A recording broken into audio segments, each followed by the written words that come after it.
Yeah, this is Michael Warkin Warkin here for On Second Thought Television. I'm here in Las Vegas at the Freedom Fest with Nick Tumbelides with U.S. Term Limits. And you are a proponent of exactly what? I'm a proponent of restoring Congress to the people. You know, this country was intended to have a citizen legislature where folks would go to Washington, D.C. for a short time, do the right thing, change the system before it changes them, and then come home to live under the laws that they make. It has mutated into a professional political class. We need to end that. We need to get a citizen legislature back in place again. And the proposal that you have for that is what? It's 3 terms in the House, 2 terms in the Senate. So you're advocating for term limits, and can you explain to people what term limits are? Yeah, term limits is the idea that you can't run for re-election in perpetuity. We have term limits on the president. The president is limited to 8 years in office. We have 36 governors with term limits, 15 state legislatures, 9 of the 10 largest cities in America. Congress doesn't have term limits. What's so special about them? Why do members of Congress get to serve in office for life? 82% of Americans want term limits on Congress. I think it's time that we give it to them. Okay.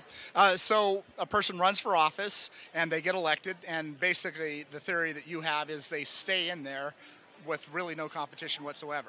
Exactly right. The longer an incumbent is in office, the harder it becomes to get them out of office. It's like pulling a sword from a stone. Congress has a 10% approval rating, but a 95% re-election rate. To me, that's a sign of a horribly dysfunctional and broken system. We have to chart a new course. It would be great if we could say to ourselves, more time in office makes them better at their jobs. It doesn't. They get worse. We get more dysfunction because they spend most of their time raising money for re-election instead of doing their real jobs. So what you're advocating for, and I put this out here, so it's agency. So the people or the voters want to make sure that the person that they send to Washington, D.C. has the interest of them, right? Correct. And you're saying given enough time in D.C., they lose that. Exactly right. They stop listening to the voters. They stop talking to their constituents. There have been studies showing that the opinions of the average American have absolutely no impact at all on what gets passed and what doesn't get passed in Congress. If you had a citizen legislature, they would be a lot more responsive to the people. And you believe that term limits would be the key way to do that?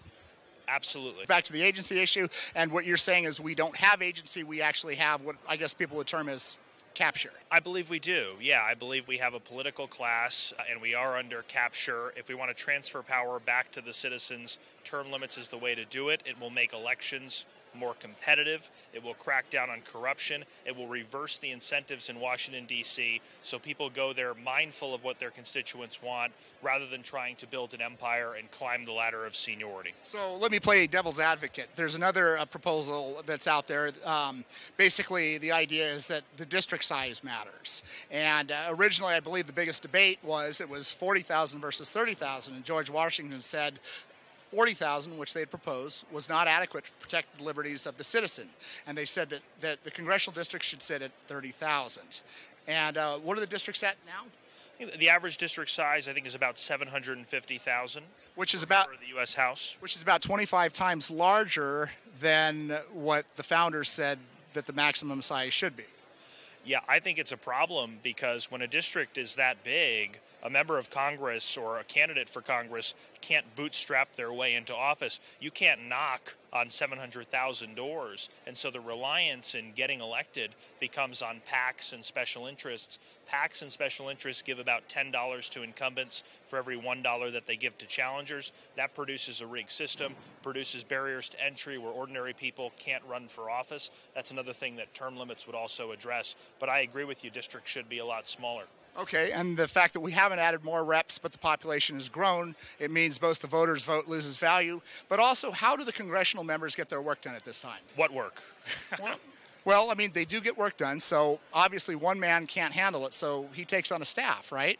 I think congressmen are delegating so much of their work to their staff and to the bureaucrats because, like we said, they spend 70% of their working time raising money. Every day, every Congress member on average leaves Capitol Hill, leaves their office, walks a few blocks down to a call center where they spend 5 hours on average each day on the phone, dialing for dollars, raising money either for their next reelection or to pay off the party so that they can get a prime spot on a committee. They're not reading the 1,000-page bills. They're not doing their jobs. They're delegating all of that to the staff, and they're passing the buck to the bureaucrats, because when something goes wrong, they can blame the bureaucrats. They can blame the administrative state instead of taking responsibility for their own errors. And who elects this? Who elects the staff members? Well, the congressman would select their own staff members, but the bureaucracy is unelected, and there have been some of them probably who've been appointed by presidents who were laid in the ground 40 years ago.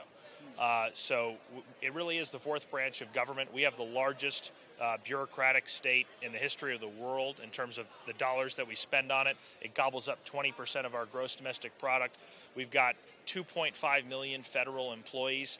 Something has to give. We need members of Congress to exercise their power and take responsibility and start reducing that bureaucracy. So the agency issue, so there's a little bit, definitely what you're saying is term limits. You believe that would return it, and you believe that district size might also be an issue.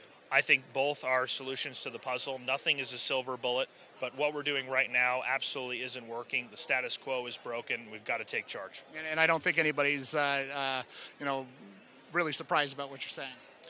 No, not at all. In fact, like I said, 82% of Americans want term limits, but what might surprise some people is it's also the most bipartisan issue in America. It's got support from 89% of Republicans, 76% of Democrats, and 83% of independents. The only people in our country who don't like this issue are the permanent political class that would be affected by it. But we have to overcome their self-interest. We need to unify as a country and get this done because it's too important not to. Well, there you have it. Here I'm with U.S. Term Limits and their thoughts on the matter. Thank you very much for giving your comments. Do you have a plug or anything? Thank you. Yeah, if you want to learn more about term limits, if you want to get involved as a volunteer, go to termlimits.com. That's our website. Okay, we much appreciate it. Back to you, Wagener, in the studio. Thank you. Yeah, thank you, Nick and Michael.